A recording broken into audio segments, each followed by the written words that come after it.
Bem-vindo à Engeduca! Neste vídeo, você assistirá a uma aula resumo do curso de Galpão com Ponte Rolante, Cálculo Completo, ministrada ao vivo em 27 de julho de 2015.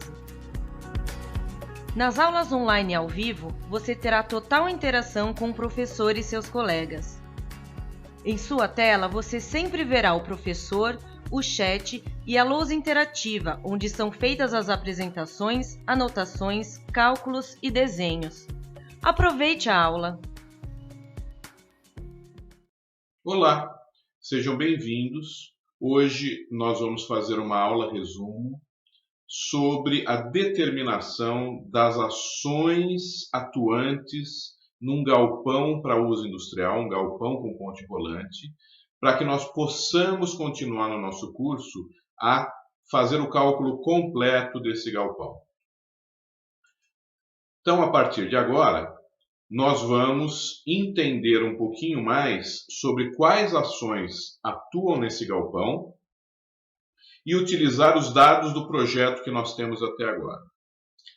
Estamos com uma seção transversal com 20 metros de vão, 9 metros de coluna e mais 4 metros de baioneta, tesoura em duas águas, com telhas de aço galvanizado e uma ponte rolante, onde o topo da viga de rolamento está a 9,80 metros. Nós vamos entender um pouco do sistema estrutural desse edifício e nós vamos determinar as ações atuantes neste edifício industrial. Pensando nesta seção transversal e nesta elevação lateral, em que nós teremos vãos entre pórticos de 6 metros, nós colocaremos os contraventamentos no vão central desse edifício. A colocação no vão central desse edifício tem vantagens e tem desvantagens. Vantagens. Nós não precisamos nos preocupar com o acréscimo de ações devido à variação de temperatura. Então, havendo variação de temperatura, e isso é bastante eficiente para comprimentos maiores, há possibilidade de uma deformação livre destas colunas, desta estrutura, de tal forma que os efeitos de variação da temperatura não afetarão os esforços na estrutura. Muito bem. A desvantagem é que toda a ação lateral que atue nos oitões deverão caminhar por estas escoras, até o sistema de contraventamento lateral. Então, se eu tiver uma ação lateral, seja de vento, seja devido à frenagem da ponte rolante, nós teremos que isto aqui será comprimido, isso será tracionado, isso será comprimido, tracionado, comprimido, tracionado, e haverá uma reação aqui. Havendo ações do outro lado ou em sentido oposto, a compressão será inversa, solicitará a outra diagonal de contraventamento e aqui haverá a reação horizontal. Muito bem. O que nós temos que fazer no projeto que será desenvolvido é definir o sistema de contraventamento da cobertura e da corda inferior. Por quê? Porque nós precisamos definir os pontos contidos lateralmente na tesoura de cobertura, tanto no banzo inferior quanto no banzo superior, para efeito de contenção lateral à flambagem das barras comprimidas e a esbeltez das barras tracionadas, que devem respeitar os estados limites de serviço. Existem várias possibilidades de efetivar essas contenções laterais. Eu posso efetivar essas contenções colocando a cada 2 terças, a cada 3 terças, ou variando, colocando 2 terças, depois 3 terças. Posso fazer diferente no banzo inferior em relação ao banzo inferior, já que eu vou ter contraventamentos independentes. Eu posso dar várias soluções. Eu vou dar uma solução agora que pode variar em função do projetista. Eu vou considerar que estou contendo estes pontos aqui lateralmente.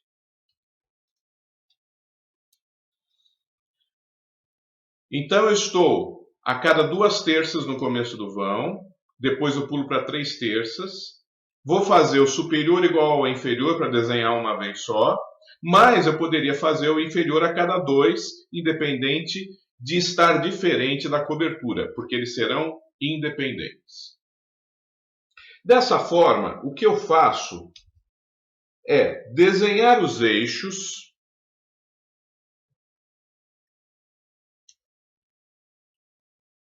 em cada eixo desse há uma tesoura.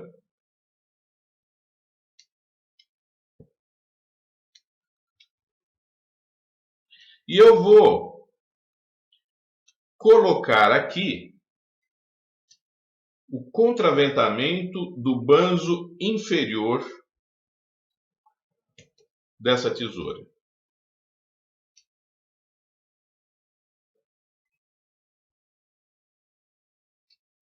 Então aqui estão locados os eixos e eu vou puxar no banzo inferior os pontos que eu quero conter lateralmente.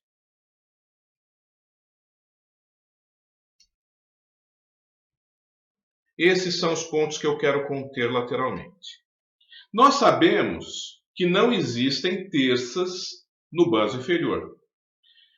Isto significa que nos pontos de contenção lateral, como nós temos um contraventamento central, nós vamos ter que colocar escoras. Nós não poderemos colocar tirantes com esticadores. Nesta situação, então, eu posso fazer diagonais aqui, diagonais no outro sentido, considerá-las sempre tracionadas, e estes pontos serão considerados pontos contidos lateralmente. Por que é que eles serão considerados contidos lateralmente? Porque se esses pontos quiserem se deslocar para este lado, este ponto vai tentar vir para cá, vai tracionar esta barra, que vai comprimir esta, que vai tracionar esta, que vai comprimir esta, tracionar esta, comprimir esta, tracionar esta. Vai tentar trazer este ponto para cá. Mas este ponto comprime esta barra, que traciona esta, que comprime esta, que traciona esta, que comprime esta, que traciona essa e que provoca uma reação na base. A base é um ponto fixo. Estamos com pontos contidos lateralmente na cobertura, porque se eu quiser fazer uma deformação do outro lado, a outra diagonal vai trabalhar tracionada. Muito bem. Tendo isso em mente, nós podemos dizer que estes contraventamentos da corda inferior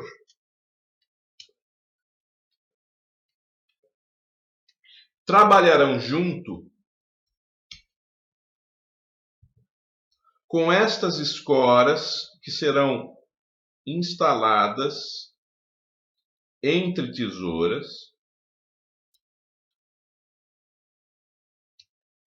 escoras porque elas trabalham a compressão.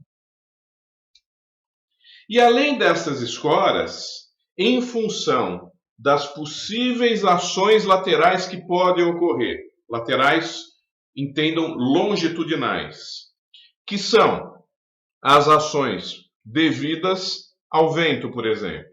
Quando eu tiver as minhas colunas de oitão, eu poderei colocar uma coluna de oitão aqui, uma coluna de oitão aqui e uma coluna de oitão aqui. O vento atuará nessas colunas, eu posso considerá-las, por exemplo, articuladas na base e articuladas aqui em cima. Ué, mas como é que elas serão apoiadas em cima? Elas serão apoiadas no sistema de contraventamento da corda inferior. Então, elas estarão provocando uma ação nestes pontos. De tal forma que será necessário eu instalar escoras laterais, nas duas laterais, as chamadas escoras de Beral, e também necessitarei instalar escoras intermediárias no banzo inferior.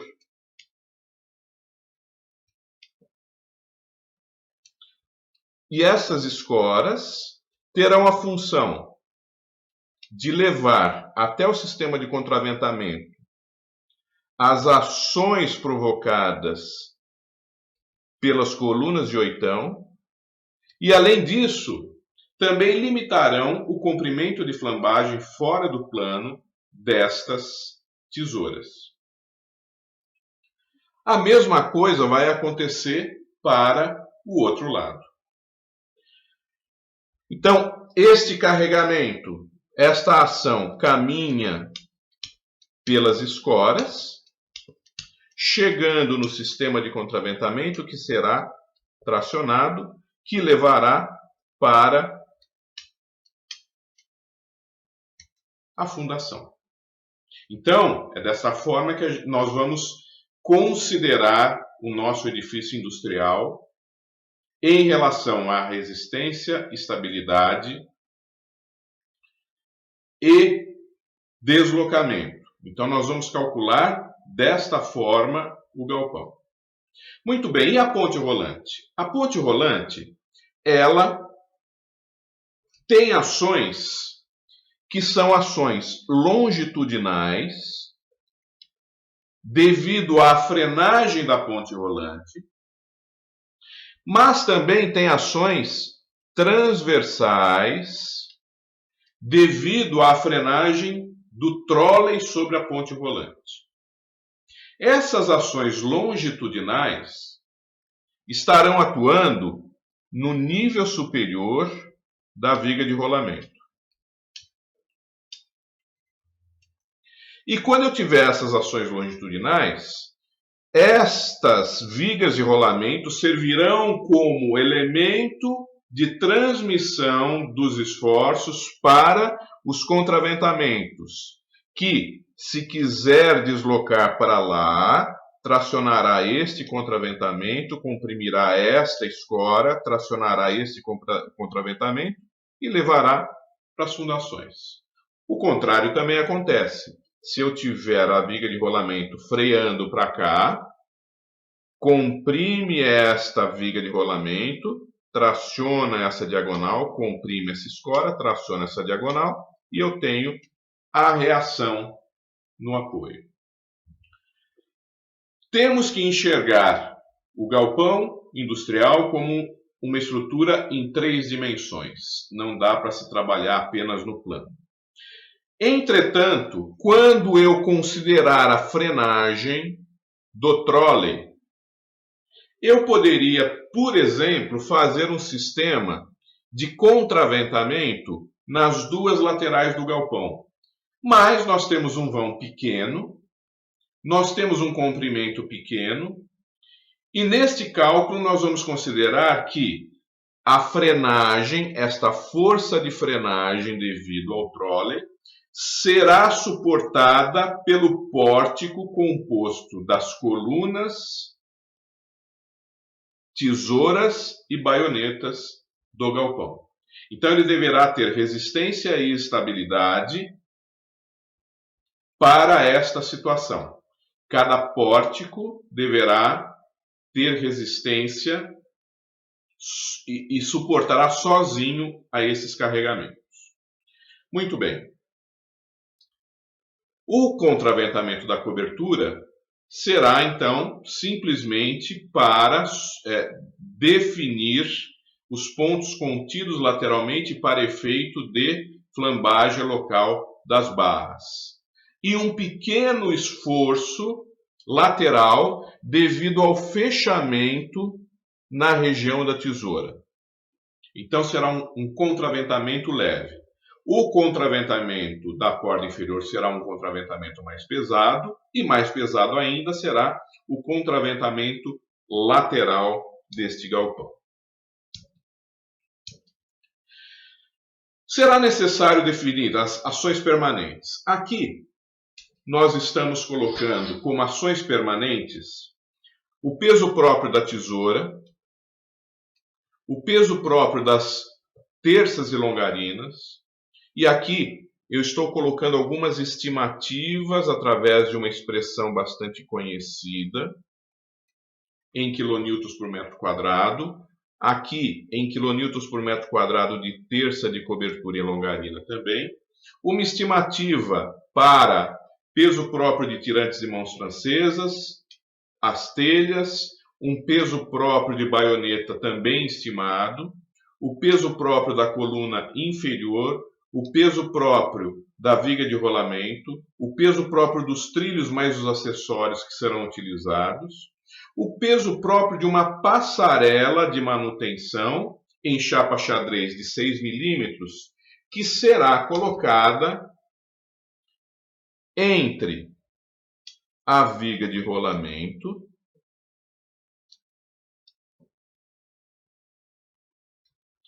e a face externa da baioneta. Imaginem que esta seja a baioneta, um perfil I da baioneta. Teremos a coluna principal embaixo. Então eu estou considerando que nesta região nós vamos instalar uma passarela de chapa xadrez, e esta passarela terá 80 centímetros de largura. Para suportar esta passarela e também para conter lateralmente a mesa superior da viga de rolamento, nós vamos instalar aqui um perfil U laminado. Desta forma, nós teremos, além do peso da chapa xadrez, o peso próprio de uma viga lateral em U. Estou estimando em um U de 152 por 12, então está aqui o peso dele. E o peso próprio na cobertura de chapa galvanizada. Essas serão as ações permanentes que nós vamos considerar no projeto. Além das ações permanentes, haverá nessa estrutura uma sobrecarga na cobertura maior do que a mínima recomendada pela NBR 8800, que seria 0,25 kN por metro quadrado, nós vamos adotar uma sobrecarga na cobertura de 0,50 kN por metro quadrado. E, considerando que é uma passarela de manutenção da ponte rolante, nós vamos considerar uma sobrecarga sobre a passarela de 3 kN por metro quadrado. Estas são as ações variáveis verticais deste edifício. Além disso, nós teremos que considerar as ações variáveis devidas ao vento. Para este nosso galpão, estamos considerando que a velocidade básica do vento é de 40 metros por segundo, então ele deve estar mais ou menos nesta região.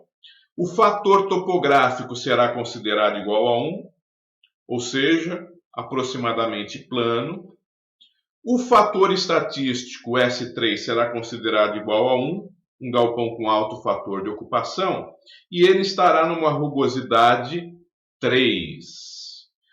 Para que isso? Para podermos determinar o fator S2. Nessas condições, não é obrigatório, num galpão com esta altura, fazer essa divisão que eu estou fazendo. O que é que eu estou considerando aqui? Eu estou considerando que eu tenho a baioneta, que eu tenho a coluna principal, depois eu venho com a cobertura,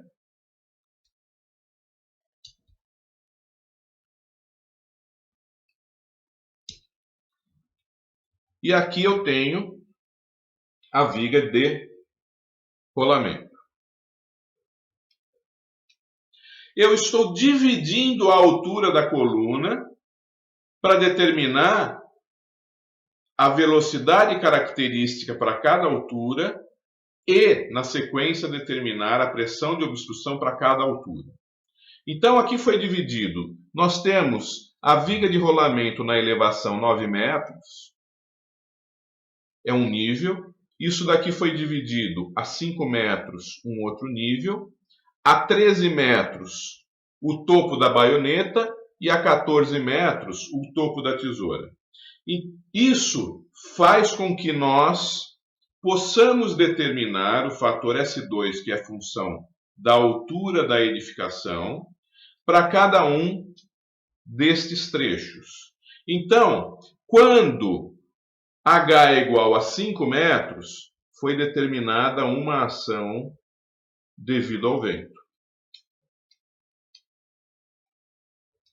Quando H é igual a 9 metros, foi determinado um outro S2, uma outra velocidade característica, para determinar uma outra pressão de obstrução. E depois, na verdade, nós consideramos no nosso projeto 13 e 14 metros a mesma pressão, a mesma velocidade, porque tem uma diferença muito pequena. E a partir daqui, uma outra velocidade maior. Não há obrigatoriedade de fazer isso. Nós poderíamos calcular tudo para 14 metros e termos uma pressão uniforme nessa estrutura. Mas para efeito didático foi feito isso. A partir daí foram calculadas as pressões de obstrução devido àquela velocidade do vento. Então nós temos de 5 metros para baixo 0,57 kN por metro quadrado, entre 5 e 9 metros 0,66 e de 9 a 14 metros consideramos 0,74 kN por metro quadrado. Então estas são as ações devidas ao vento que serão consideradas nessa estrutura. Para isso, eu preciso calcular a combinação dos coeficientes externos e internos. Coeficientes de forma externos definidos em função da NBR 6123, nós temos para vento a 90 graus, 0,7 de sobrepressão, 0,30 de sucção. Nas laterais, menos 0,9, menos 0,4, menos 0,20. Para vento a 90 graus, nós temos nas paredes 0,7 na face de barlavento, 0,6 de sucção na sota-vento, nas laterais 0,9 e 0,5 de sucção. Lembrando que ainda nós teremos que combinar com os coeficientes internos. Para a cobertura. Para a cobertura nós teremos no vento a 0 grau, nesta cobertura teremos para 3 seções transversais diferentes, 3 coeficientes de pressão externos diferentes. Então, se eu estou nessa região EG, nós teremos na cobertura sucção de 0,9 nas duas águas. Se nós estivermos nessa região FH, nós teremos sucção de 0,6 nas duas águas. E se nós estivermos nesta região, na outra metade do edifício, teremos 0,2 de sucção nas duas águas. Quando eu tenho vento a 90 graus, em qualquer seção da cobertura, nós teremos 0,9 de sucção e 0,6 de sucção nessa água. Muito bem. Dando sequência ao cálculo do vento, o nosso edifício industrial ele é composto de telha em toda a volta e abaixo da telha, com 2,10 metros, tem uma alvenaria. Mas entre essa alvenaria e a telha existe um vão. Então nós temos um galpão com as 4 faces igualmente permeáveis. Quando eu tenho um galpão com 4 faces igualmente permeáveis, tanto para vento a 0 grau quanto para vento a 90 graus, o CPI será o mais crítico entre menos 0,3 e 0. Então, isso daqui também valerá para 0 grau. Esquematicamente, vento 90, sucção, sucção, sucção, sucção, de 0,3. E na cobertura? Sucção, sucção, sucção, 0,3. Para vento a 0, a mesma coisa. Para vento a 90, nada, 0. Para vento a 0, nada, 0. Estas situações nós vamos combinar com os coeficientes externos. Esta combinação será a seguinte. Para vento a 0 grau, nós temos nas regiões EG e IJ. Lembrando, EG e IJ. Por que eu não vou fazer para FH? Porque FH não é mais crítico do que EG. E IJ, por ser menos 0,2 de sucção, pode se transformar numa sobrepressão quando combinado com 0,3 de sucção interna. Então, eu não vou fazer na região FH. Não será crítico para mim. Dessa forma, nós teremos nas regiões EG, que tínhamos 0,9 nas duas águas, com menos 0,3 interno, nós teremos uma resultante de 0,6 de sucção. Eu não costumo trabalhar com sinal, eu prefiro trabalhar com os vetores. Aqui eu terei 0,6. Aqui eu terei 0,6. Aqui eu terei 0,6. Na região IJ, eu terei inversão da solicitação. Eu terei 0,10 de sobrepressão, 0,10 de sobrepressão externa, 0,10 de sobrepressão externa ou 0,10 de sucção interna. 0,10. Nas regiões EG, com vento a zero, a componente é essa, né? Vento a zero, a resultante é esta. Na região IJ, vento a zero, a componente é esta. Olhando essas quatro situações, eu vejo que eu tenho todo o galpão com sucção de 0,6 e tenho todo o galpão com sucção de 0,9. 0,6 acaba não sendo crítico para mim, eu não considero este caso. Eu tenho um galpão todo com 0,9 e tenho um outro todo com 0,2. Essa situação não será crítica para mim. Então, desta combinação, eu utilizarei esta combinação de sobrepressão. Por quê? É só 0,10, mas é de sinal contrário e pode ser somada às ações gravitacionais. Pode ser que me dê uma combinação mais crítica.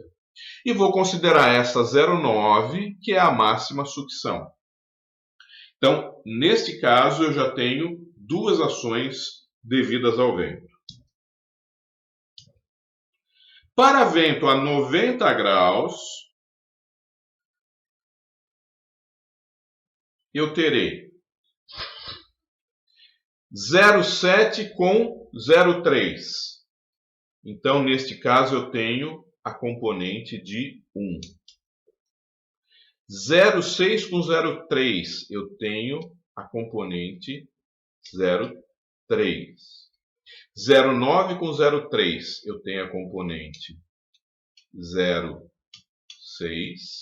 0,6 com 0,3, eu tenho 0,3. E quando eu tenho 0, eu não tenho nada aqui, eu não tenho nada aqui, eu não tenho nada aqui. Agora, qual dessas é mais crítica?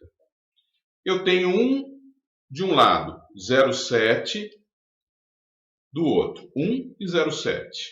A primeira é mais crítica. Mas do outro lado eu tenho 0,3 e 0,6. A segunda é mais crítica.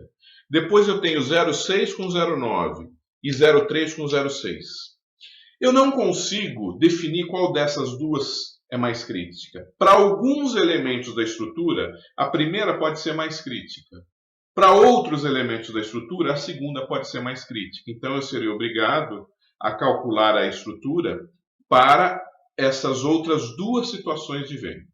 Então nós temos 4 situações de ações devidas ao vento para considerar nesta estrutura. Não esquecendo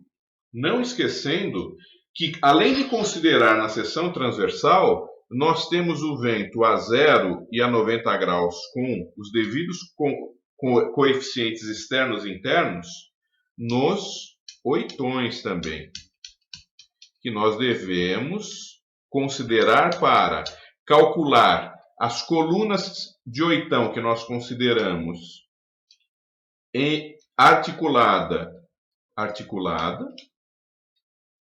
e para calcular as colunas que fazem parte do contraventamento central e que estarão submetidas a uma ação de tração e de compressão devido a estas ações de oitão, além das de frenagem da ponte e assim por diante.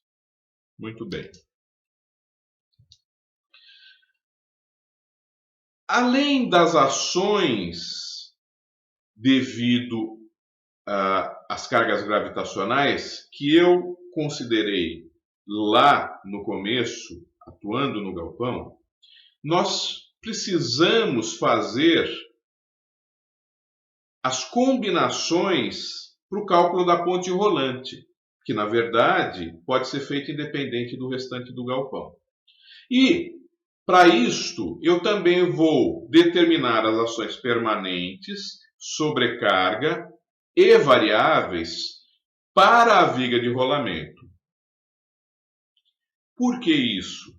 Além de calcular a viga de rolamento independente, eu usarei as reações da viga de rolamento no pórtico para determinar as ações devido ao trem tipo desta ponte nos pórticos, porque eu ainda não havia determinado. Muito bem, faremos isso considerando algumas ações que nós já tínhamos definido. Peso próprio da viga de rolamento, 0,9.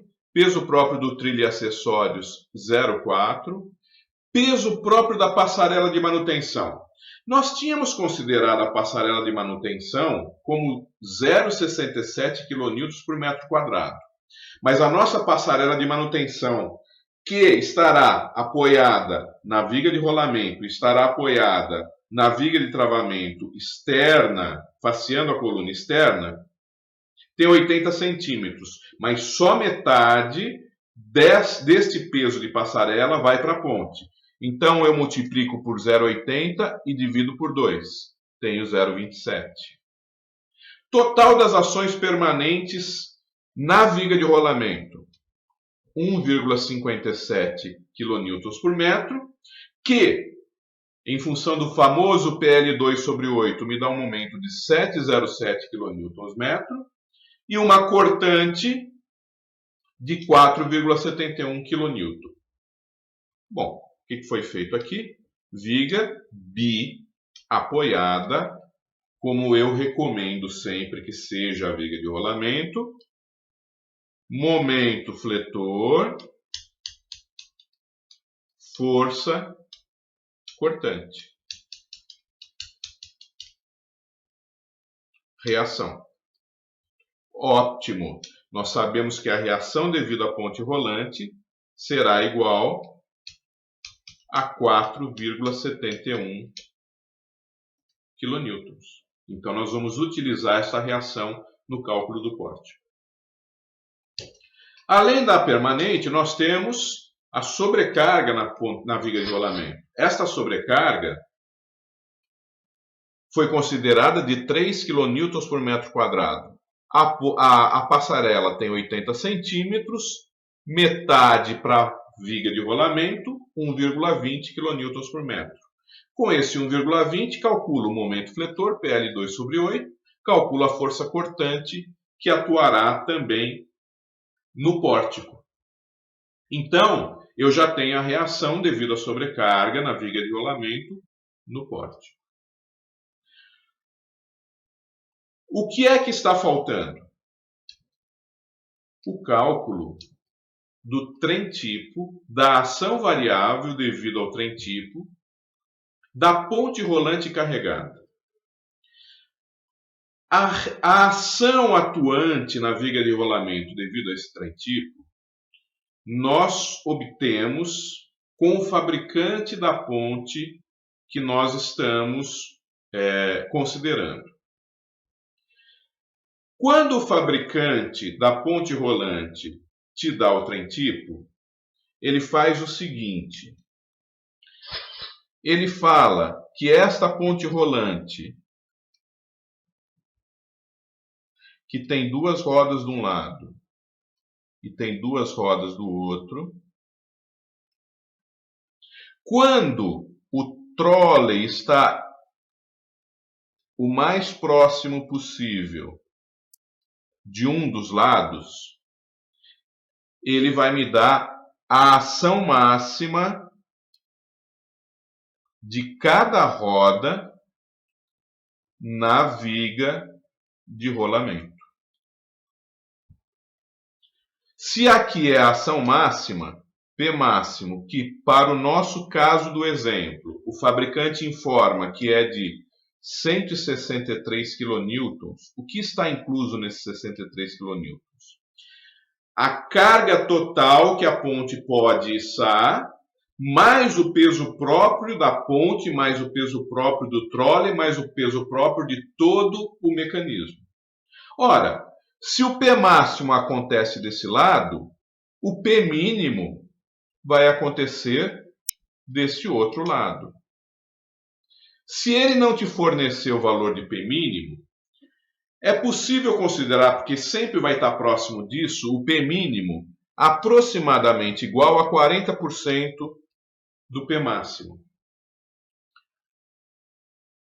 E aí, eu tenho esse trem tipo percorrendo a viga de rolamento. Muito bem, mas para calcularmos a viga de rolamento, nós precisamos a posição em que esse P máximo ou esse P mínimo, né, do outro lado, seja mais crítico.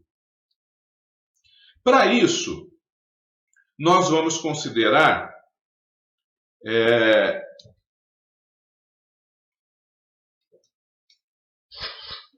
a seguinte expressão para cálculo do momento máximo na viga em função desse trem tipo. E isso daqui não é mágica, isso daqui vem do cálculo das linhas de influência. Então, as linhas de influência que nós calculávamos em estática, né, nos dão, em função da distância A entre as duas forças, a seguinte condição. Se o A é menor do que 0,586 L, isso vem de linha de influência.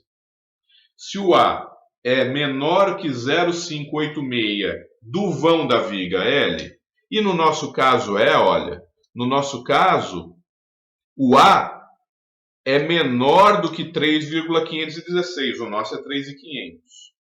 Nessa situação, nós teremos o trem tipo com o momento máximo igual a φ P, no caso P máximo, dividido por 2L, vezes L menos A ao quadrado sobre 2. Daí é fácil de deduzir, colocando a força afastada, as forças afastadas em 3,5 metros nesta posição que está na figura, para obter o momento máximo. Nesse caso, o momento máximo é 306,7 kN. Se o A fosse menor que 0,586, aí eu dei a expressãozinha para vocês calcularem quando precisarem. P, L menos A ao quadrado dividido por 4L. Muito bem. O que é aquele coeficiente φ? Aquele coeficiente φ leva em conta a forma instantânea que a ação da ponte introduz na viga de rolamento, porque a viga de rolamento está lá, tranquila, de repente vem a ponte. Então, é um impacto desta carga na ponte, na viga de rolamento. Para isso, nós utilizamos o que a gente chama de coeficiente de impacto vertical, que a NBR 8800 recomenda para esse tipo de ponte um φ igual a 1,25. Então, o que eu estou fazendo com aquele momento fletor? Eu estou aumentando o momento fletor em 25% devido ao impacto da ponte. Muito bem, olha só, definimos P máximo, que acontece de um lado da ponte, P mínimo, que acontece do outro lado da ponte. P máximo será majorado de 1,25. P mínimo também será majorado de 1,25, porque ele também acontece instantaneamente. Acontece que, além de acontecer instantaneamente, esta ponte pode estar freando. A hora que você freia, você está produzindo uma força horizontal de atrito, e esta força horizontal pode ser longitudinal na ponte, longitudinal na viga de rolamento, provocada pela ponte rolante, e pode ser transversal à viga de rolamento, provocada pela frenagem do trolley. Então, por isso, nós temos uma ação horizontal transversal, que se não estiver no catálogo do fabricante, poderá ser tomada igual a 10% da força vertical máxima ou mínima, sem coeficiente de impacto. Nós não colocamos coeficiente de impacto nas ações horizontais. E podemos estimar uma ação longitudinal com P, como 20% do P máximo, igual a 32,6 kN no nosso caso. Também sem coeficiente de impacto.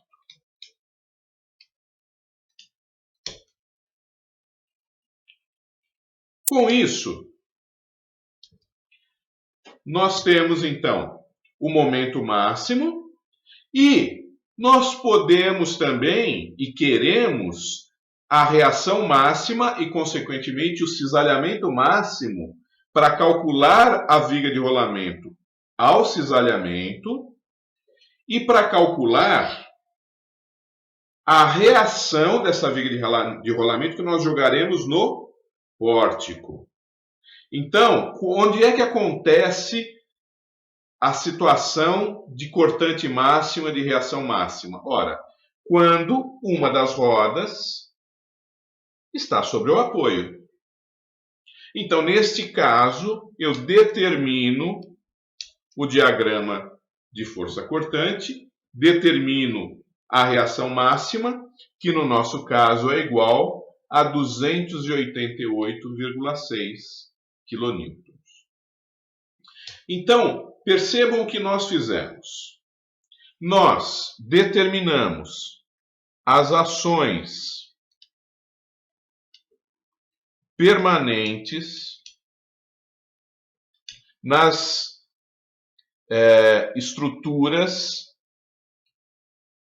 que compõem o pórtico e que transversalmente a pórtico estão as vigas de rolamento. Nós determinamos as ações devido à sobrecarga. E essa ação nós utilizamos na cobertura, ou seja, no pórtico, e nas vigas de rolamento, devido à sobrecarga na passarela de manutenção. E determinamos as ações de vento atuando nos pórticos e atuando também nos oitões. Que daí eles vão para os contraventamentos. E agora, eu acabei de determinar a ação P máximo, P mínimo, H transversal, H longitudinal, que são as ações devido à carga, ao trem tipo da viga de rolamento,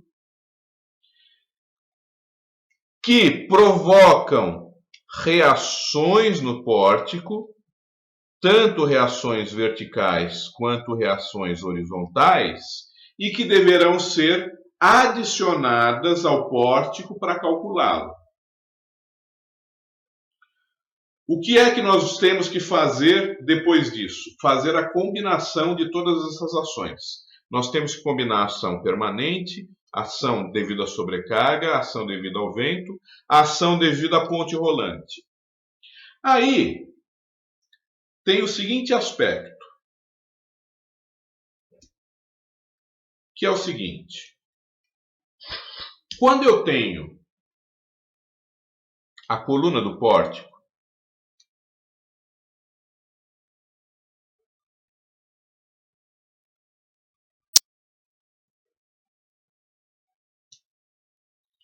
Nós temos as ações que atuam na cobertura. Então, nós temos as ações que atuam na cobertura devido à ação permanente. Nós temos as ações que atuam na lateral devido à ação permanente. Nós temos as ações na cobertura que atuam devido à sobrecarga. Nós temos a sobrecarga da passarela pontual aqui, ela não é distribuída. A outra metade está na viga de rolamento, que eu já vou falar. Nós temos as ações devidas ao vento, tanto de sucção quanto de sobrepressão, na cobertura e na lateral. Tanto de sobrepressão quanto de sucção, depende da combinação que nós temos. Então, ali, olha o pórtico. O pórtico tem permanente, cobertura, lateral. Sobrecarga, cobertura e uma pontual aqui. Vento, cobertura e lateral. Acontece que a baioneta ela não está centrada na coluna principal. Só que, quando eu comparo a magnitude destas forças atuando na coluna principal, tudo está centrado na baioneta, mas não está centrado na coluna principal. Quando eu comparo todas estas ações às ações oriundas da viga de rolamento, as ações devido à viga de rolamento são preponderantes em relação a essas. Então, a hipótese de cálculo que eu vou fazer, neste caso, antes de entrar com estas ações como dados no meu programa de cálculo para determinar os esforços, e este programa que eu vou utilizar é um programa de barras. Então, se é um programa de barras, esta coluna inferior, ela vai ser representada pelo eixo dela. E esta baioneta vai ser representada pelo eixo dela também. Para não dificultar os cálculos, como estas ações não são preponderantes, eu vou considerar todas elas no eixo tanto da baioneta quanto da coluna central, apesar de existir uma excentricidade. O único carregamento que está aqui centralizado é o da própria coluna. Mas, por hipótese, eu vou considerar todo ele centrado. O que eu não vou considerar centrado? O que eu não vou considerar centrado são todas as reações devido à viga de rolamento. Ou seja, as ações permanentes devido à viga de rolamento, as ações devido à sobrecarga na viga de rolamento e as ações que eu não havia considerado no pórtico ainda, devido à carga móvel, tanto vertical quanto horizontal. Para que eu possa considerar isso num programa de cálculo de esforços que considera o eixo da barra, eu sei que essa distância que nós estamos considerando é de 80 centímetros. Então, eu vou considerar uma excentricidade de 40 centímetros e vou multiplicar esta reação devido ao peso próprio por 0,40 e vou ter um momento devido à permanente, que eu vou jogar aqui. Eu vou ter esta sobrecarga V040, uma ação devido à sobrecarga, mais um momento, que é a sobrecarga, a reação na sobrecarga V040. E vou ter também o trem tipo aplicado no eixo da coluna, mais o momento devido a essa cinticidade. Ou seja, o meu pórtico será carregado pelas ações permanentes da estrutura, pelas ações devido à sobrecarga da estrutura do pórtico e do que chega nele, pelas ações devido ao vento, e quando eu for carregar com as ações devido à viga de rolamento, eu considerarei a excentricidade em função da magnitude da carga. Como eu considero isso? Colocando a carga centralizada e colocando um momento fletor no nó em que nós estamos aplicando essa carga, que é a reação da ponte rolante vezes a excentricidade, que no nosso caso nós definimos igual a 0,40. E a partir de agora, basta nós determinarmos em cada nó as ações conforme foram estabelecidas aqui. Então, por exemplo, na tesoura, que é uma tesoura treliçada, nós vamos ter que considerar a força em cada nó. Para isso, nós vamos pegar as ações permanentes, multiplicar pela largura de influência, que é a distância entre nós, pela distância entre pórticos, que é 6 metros, e determinamos a força em cada nó, devido à permanente, devido à sobrecarga, devido ao vento, que neste caso será perpendicular à superfície, em cada nó. Daí, na lateral, não é nó. Nós temos uma região com vento, que nós vamos considerar com flexão, né, na baioneta e na coluna, além das cargas concentradas neste nó de encontro da baioneta. Feita essa distribuição, e veja só, nós temos que fazer essa distribuição de carregamento para um pórtico simples como esse. Primeiro, permanente. Segundo, sobrecarga na cobertura. Terceiro, sobrecarga na passarela. Quarto, quinto, sexto e sétimo.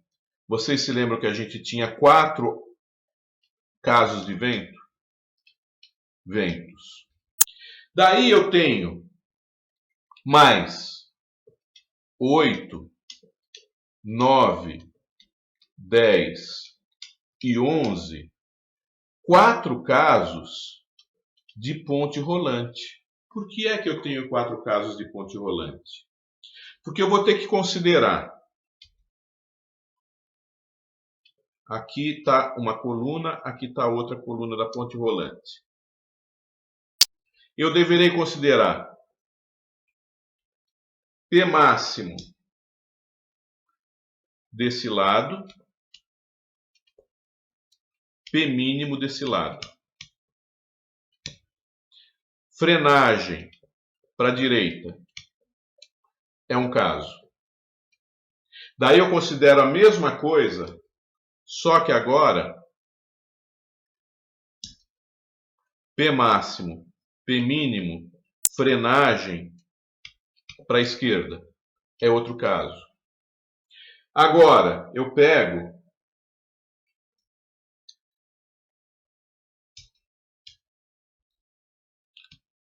troco isso daqui. P mínimo de um lado, P máximo do outro. Frenagem para a esquerda. P mínimo de um lado, P máximo do outro. Frenagem para a direita. Determino todas as ações nessa estrutura, faço esquemas de carregamento antes de entrar com qualquer dado no software de cálculo. E na sequência, eu preciso fazer as combinações de cálculo, considerando para o estado limite último a somatória das ações devido à ação permanente vezes o γg, mais uma ação principal vezes o seu gama, mais a somatória de todas as outras ações vezes o seu coeficiente de combinação vezes o seu coeficiente de ponderação das ações variáveis. O problema é que eu não sei qual é a ação variável que vai ser mais crítica. Se é a sobrecarga, se é um desses 4 ventos e se é uma dessas pontes rolantes. Então eu terei que fazer combinação para todas essas situações para entender qual é mais crítica. Depois eu vou precisar fazer as combinações para o estado limite de serviço, que é para determinarmos o deslocamento do pórtico. Nós temos os seguintes estados limite de serviço num galpão industrial. Eu preciso determinar o deslocamento máximo